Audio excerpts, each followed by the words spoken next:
Singing and Storytelling with the Cretans, from Abducting a General by Leigh Fermor. The Sierras of occupied Crete, familiar from nearly 2 years of clandestine sojourn and hundreds of exacting marches, looked quite different through the aperture in the converted bomber's floor and the gaps in the clouds below. A chaos of snow-covered, aloof and enormous spikes, glittering as white as a glacier in the February moonlight. There, suddenly, on a tiny plateau among the peaks, were the 3 signal fires, twinkling. A few moments later, they began expanding fast. Freed at last from the noise inside the Liberator, the parachute sailed gently down towards the heart of the triangle. Small figures were running in the firelight, and in another few moments, snow muffled the impact of landing. There was a scrum of whiskery embracing, a score of Cretan voices, and one English one. A perfect landing. The Katera plateau was too small for all 4 of the passengers to drop in a stick. Each jump needed a fresh run-in, so once safely down, I was to signal the all clear with a torch. But the gap I had dropped through had closed. Our luck for the moment had run out. We took turns to signal towards the returning boom of the intermittently visible plain, just the other side of the rushing clouds, until the noise died away and we knew the plane had turned back to Brindisi. Our spirits sank. We were anxious lest the noise should have alerted the German garrison in Crete. Dawn too might overtake us on the way down.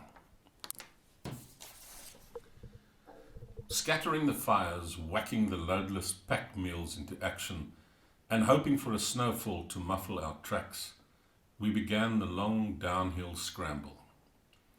Tauntingly, a bright moon lit us all the way.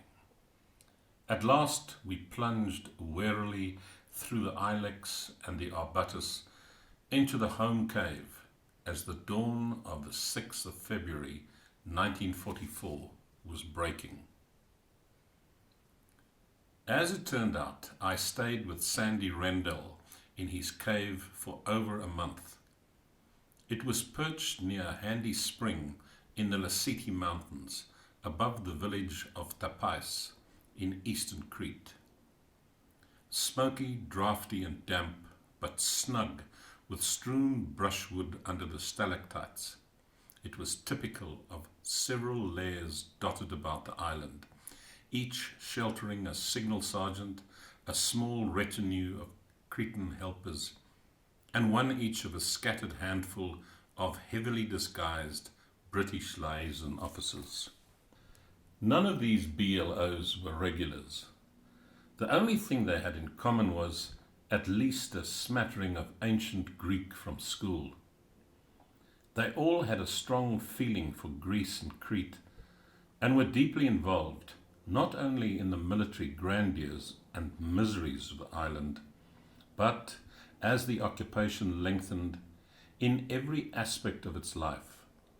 The evacuation of our own stragglers, and for training and re-entry of resistance people on the run, in trying to help the bereaved, gathering information about the enemy, assisting commando raids, and the dropping of arms and supplies, the organizing of resistance, and the composing of discord between leaders. We became, as it were, part of the family. Our cave sojourns were often brief. They were a cruel danger to the villages that supplied us with runners and with food and lookouts, and we were often dislodged by enemy hunts in force. It was a game of hide and seek, usually ending in a disorderly bunk to a new refuge in the next range. We could not have lasted a day without the islanders' passionate support, a sentiment which the terrible hardships of the occupation, the execution of the hostages, the razing and massacre of villages only strengthened.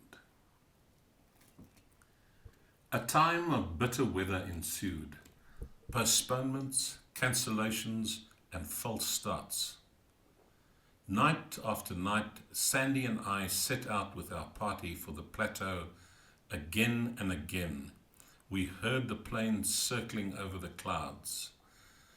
Always in vain, Sergeant Dilly was permanently crouched over his set, tapping out or receiving messages from SOE headquarters in Cairo. How far away it seemed. We filled our long leisure lying around the fire, singing and storytelling with the Cretans, keeping the cold out with raki and wine.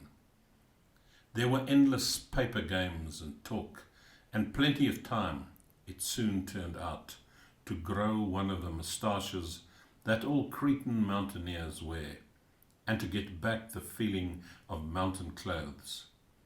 Breeches, high black boots, a twisted mulberry silk sash with an ivory-hilted dagger in a long silver scabbard, black shirt, blue embroidered waistcoat, and tight black-fringed turban, augmented when on the move with a white hooded cloak of homespun goat's hair, a tall twisted stick, a bandolier, and a slung gun, the apt epitome of a long and reckless tradition of mountain feud, guerrilla, and armed revolt against the Turks.